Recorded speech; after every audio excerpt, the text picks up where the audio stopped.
Hello everyone, कैसे हैं? उम्मीद करता हूँ ज़बरदस्त और जिंदाबाद होंगे। तो फ्रेंड्स, आप सभी को एसएससी एमटीएस 2024 एसएससी एमटीएस 2024 में आने वाले प्रश्न ये आपको प्रश्न कर लेंगे, आपका 100% सिलेक्शन हो जाएगा। चलिए मैं आपको प्रश्न कराते हैं, आप लोग जरूर इस प्रश्न को जरूर करके एग्ज़ाम देने जरूर जाइएगा।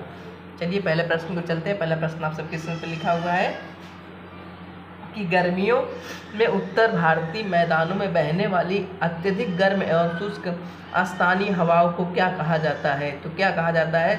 आपके ऑप्शन में फॉन, ब्लू, मिस्ट्रल, जेट धारा। तो फ्रेंड, इसका जो राइट आंसर वो ऑप्शन नंबर बी है। क्या बोलते हैं? लू। क्या बोलते हैं? लू। अगला प्रश्न पूछ रहा है, विश्व का सबसे बड़ा महाद्वीप कौन सा है? तो विश्व का सबसे बड़ा महाद्वीप कौन सा है?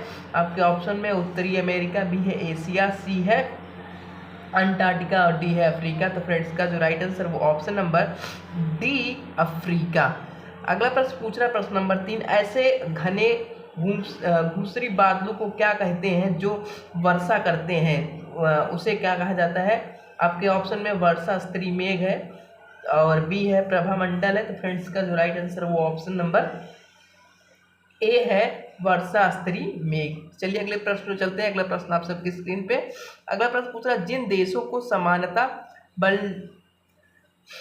कहा गया जिन देशों को समानता बाल्टिक देश कहा जाता है, उसके समूह में कौन से देश शामिल है? तो कौन से देश शामिल है? फ्रेंड्स, का जो right answer option number A है एस्टोनिया और लताविया और लिथुआनिया।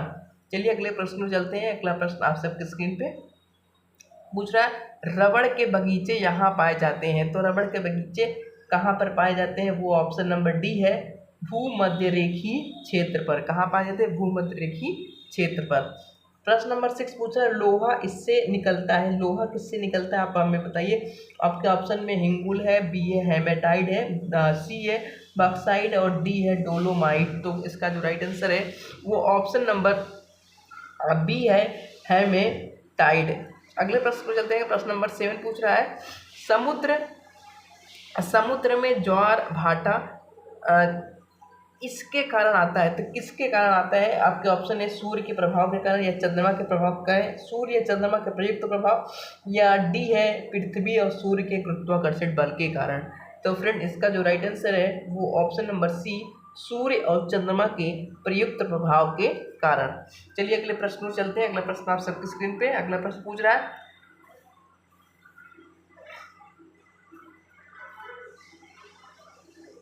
पूछ रहा है, उत्तरी ध्रुवी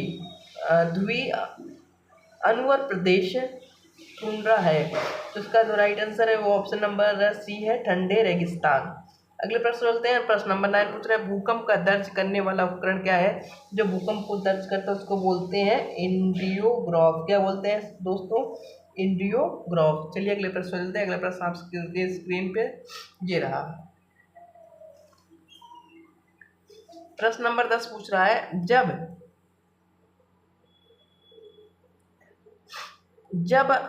जब हम भूमध्य रेखा से उत्तर ध्रुव की ओर जाते हैं तो जी गुरुत्वाकर्षण त्वरण कैसा हो जाता है? तो कैसा हो जाता है? घटने लगता है। कैसा होने लगता है? घटने लगता है। प्रश्न नंबर 11 पूछ रहा है, प्लेट विवर्तनिक का सिद्धांत किसने प्रतिपादित किया था? तो किसने किया था? आपके ऑप्शन में टेलर, हैरी है, सी है जेफ्रीज और डी है डानथ। फ्रेंड्स, का जो right answer option number C Jeffreys. किसने किया था? जेफ्रीज ने। चलिए अगले प्रश्न में चलते हैं। अगला प्रश्न पूछ रहा है, धरातल पर 1 डिग्री अक्षांश की दूरी निम्न में से किस के बराबर होती है? तो किसके बराबर होती है? इसका जो राइट आंसर है ऑप्शन नंबर सी 111 किलोमीटर के बराबर होता है। अगले प्रश्न चलते हैं। अगला प्रश्न आप सबके से पूछ रहा है कि मानचित्र व ग्लोब पर पाई जाने वाली प्रतिच्छेद रेखाओं को क्या कहा जाता है? आपके ऑप्शन है देशांतर, बी है अक्षांश, सी है भौगोलिक रेखा जाल और डी है इनमें से कोई नहीं। तो फ्रेंड्स, का जो राइट आंसर है वो है ऑप्शन नंबर सी भौगोलिक रेखा जाल। अगले प्रश्न में चलते हैं। अगला प्रश्न आप सबके से पूछा है कि उत्तरी गोलार्ध में भूधरातल अधिकतम किन आकांक्षाओं पर होता है। तो किन आकांक्षाओं पर होता है, जल्दी से आप लोग इसको कमेंट करके हमें बताएंगे। अगले वीडियो में आपका इसका जो राइट आंसर होगा आप लोग हमें बताइए और कमेंट करके, ताकि मैं अगले वीडियो में आप सबको बता सकूं। एक प्रश्न और आपको बताना होगा अगले, आप सबके लिए होमवर्क है। ग्रीनविच किस देश की अवस्थित है। तो ग्रीनविच कहाँ पे, आपके ऑप्शन में यूएसए या हॉलैंड या यूके या भारत। आप लोग कमेंट करके इसको बताएंगे 5th और 14 क्वेश्चन का आंसर। फिर मिलते हैं नेक्स्ट वीडियो में, तब तक के लिए जय हिंद। बहुत जितने भी प्रश्न आपको प्रैक्टिस सेट करा रहे हैं, एसएससी एमटीएस और हवलदार 2024 में प्रश्न आए हुए ऐसे प्रश्न हैं, सभी आ रहे हैं, ऐसे ही प्रश्न टोटल पूछे जा रहे हैं। इसलिए मैं कह रहा हूँ कि आप ये जो टोटल प्रश्न कर रहे हैं, आप करके अगर एग्जाम में जाएंगे तो आपको 100% सिलेक्शन होने वाला है। फिर मिलते हैं नेक्स्ट वीडियो में, तब तक के लिए जय हिंद।